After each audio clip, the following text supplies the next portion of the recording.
राम भद्राय रामचंद्राय वेदसे रघुनाथाय नाथाय सीताय पतः नमः। नीलाम्बुजश्यामल कोमलांग सीता समाहर्पितवाम भागम पाणो महाशाय कचारु चापम नमामि रामम रघुवंशनाथम। तमाम श्रोतागण, यहाँ पर उपस्थित सभी श्रोतागणों को, सभी पूजनियों को, सभी गुरुजनों को और सत्य यूनिटी संघ के सभी परिवारजनों को यही से साष्टांग दंडवत प्रणाम आप सभी स्वीकार किए। जय श्रीमन्नारायण, जय श्री कृष्णा, राधे राधे। आज की जो वीडियो होने वाली है, आज का जो विषय होने वाला है वो बहुत ही महत्वपूर्ण और बहुत ही रोचक होने वाला है।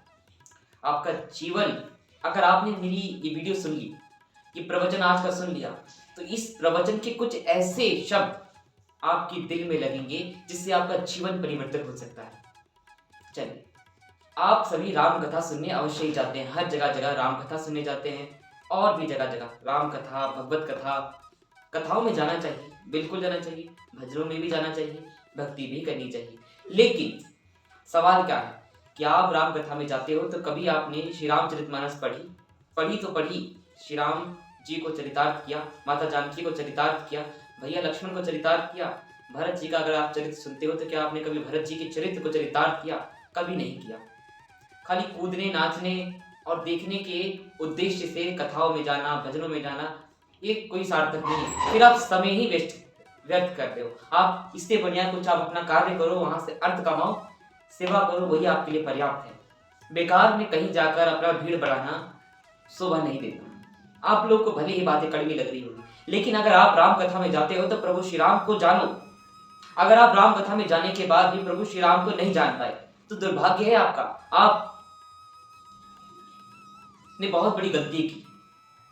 आप राम कथा में गए, कृष्ण कथा में गए, लेकिन आपने कभी राम जी को जानने की कोशिश की? कथाओं में जाने वाले व्यक्ति जाते तो है लेकिन कभी भी चरितार्थ नहीं करते।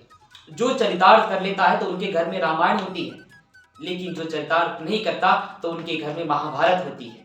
भैया, अगर जो व्यक्ति श्री रामचरितमानस को पढ़ेगा, पढ़ने के साथ साथ चरितार्थ भी करेगा ना, क्या आज हम लिख के दे रहे हैं, अगर आप चरितार्थ करना प्रारंभ कर दो तो कभी कोई भाई भाई में, कभी कोई भाई भाई का केस कोर्ट तक नहीं पहुंचेगा, कभी नहीं पहुंचेगा। अरे राम जी ने अपने भाई के लिए अपना सत्ता त्याग दिया, वन में चले गए, और वही भाई जिसके लिए सत्ता त्यागा, उस भाई ने फिर से अपने उस भाई के लिए, प्रभु श्री राम जी के लिए भरत जी ने अपना सत्ता त्याग दिया कि मेरे भाई ने मेरे लिए, मेरी मां के कहने पर ये सारा राजपाट त्याग कर मुझे सौंप दिया और खुद वनवास चले गए। मैं नीच हूं, मैं अधम हूं। ये होता है भाई का प्रेम।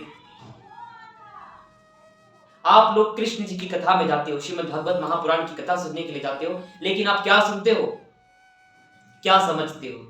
भगवत गीता को पढ़ते हो, क्या आपने खाली यही करने जाते हो कि मनहारी का भेष बनाया, श्याम चूड़ी बेचने आया, बस इतना ही कि श्याम जी चूड़ी बेचने आए, छलिया करे, स्त्रियों के वस्त्र चुराए, इत्यादि इत्यादि। ये सब कथाएं हैं, इसमें भी बहुत कुछ सीखने योग्य है। लेकिन एक सबसे उत्तम बात, क्या प्रभु श्री कृष्ण को आपने कभी जाना? क्या प्रभु श्री कृष्ण कहते हैं कि यदा यदा हि धर्मस्य ग्लानिर्भवेत् भारत अभ्युत्थानं धर्मस्य तदात्मानं सृजामि परित्राणाय साधूनां विनाशाय च दुष्कृता धर्म संस्थापनाशाय संभवामि युगे युगे। कि जब जब इस धरती पर अधर्म बढ़ेगा तो मैं अवतार लेकर आऊंगा और दुष्टों का संहार करूंगा। अर्जुन जब पूरी तरह से हार गया था, कुछ उसे सूझ नहीं रहा था, तब भगवान श्री कृष्ण ने कहा कि उठ, नपुंसकों वाली बातें मत कर, तेरा कर्म है युद्ध करना, धर्म की स्थापना करना, उठ, अपना कर्म कर, कर्म बढ़नेवाधिकारस्ते मां फलेषु कदाचन। आप लोग कभी कृष्ण जी को ना समझ पाए, ना राम जी को समझ पाए, ना माता जानकी को समझ पाए, ना भैया लक्ष्मण को। जिस दिन समझोगे उस दिन बहुत कुछ अपनी जीवन में परिवर्तन लाओगे। महाभारत को पढ़ोगे तो ये जानोगे कि अधर्म पे चलने वाले व्यक्ति का कुल, पूरा कुल का कुल नष्ट हो जाता है। और यही रामायण से भी जानोगे कि किसी बहन बेटी पर अगर कोई कुदृष्टि, गलत दृष्टि डालता है तो उसका कुल पानी देने वाला भी कोई नहीं होता भैया। लेकिन भगवान की शरण में रहने वाला व्यक्ति, सत्य कर्म करने वाला व्यक्ति, दान धर्म पुण्य करने वाला व्यक्ति विभीषण की भांति अजर और अमर हो जाता है। सेवक प्रभु श्री बालाजी महाराज अजर अमर है, चिरंजीवी है। तो इसीलिए मेरा मूल उद्देश्य आज की जो सुंदर सी प्रवचन में आज आप सभी आए हैं, आप सभी को एक बात बतानी है कि भैया आप राम कथा में जाओ, अवश्य ही जाओ, लेकिन प्रभु श्री राम जी को चरितार्थ करो। कथा में जो भी सुना उसको चरितार्थ करो और कृष्ण जी को चरितार्थ करो, शंकर जी को चरितार्थ करो कि कैसे परिवार में रहा जाता है। इसके विषय में हम एक अलग वीडियो बनाएंगे, लेकिन आज का मूल उद्देश्य है कि आप सभी सत्संग में जाओ, लेकिन सत्संग में जाने के बाद सब कुछ चरितार्थ करो, आकर रिकॉल करो, रिवाइज करो कि क्या सही था, क्या गलत था, मुझे क्या चरितार्थ करना चाहिए, अपने बच्चों को क्या देना चाहिए। आप ऐसा करके तो देखिए, अपने जीवन में, अपने दिनचर्या में अपने आप ही परिवर्तन लाओगे।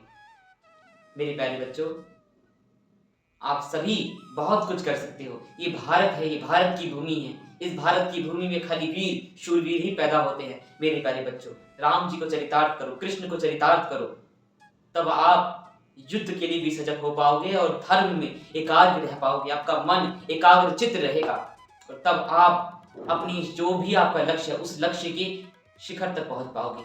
जय श्री राम, जय मां भवानी। आप सभी आए हुए भक्तों को, आप सभी आए हुए बड़े जनों को, गुरुजनों को यहीं से साष्टांग दंडवत प्रणाम विदात करता है। आप सभी मेरे प्यारे बच्चों जो ऑनलाइन के माध्यम से सुन रहे हैं सत्य युग की संग के, मेरे प्यारे बच्चों इस चैनल को सब्सक्राइब करना। अध्यात्म जगत का, विश्व का सबसे बड़ा चैनल इसको बनाना है कि लोगों को भी पता चले कि क्या है सनातन, और सनातन की सेवा करने वाले अभी भी जीवित हैं। मेरे प्यारे बच्चों इस वीडियो को शेयर करो, अपने घर परिवार सभी तक शेयर करो, लाइक करो और कमेंट में जय भवानी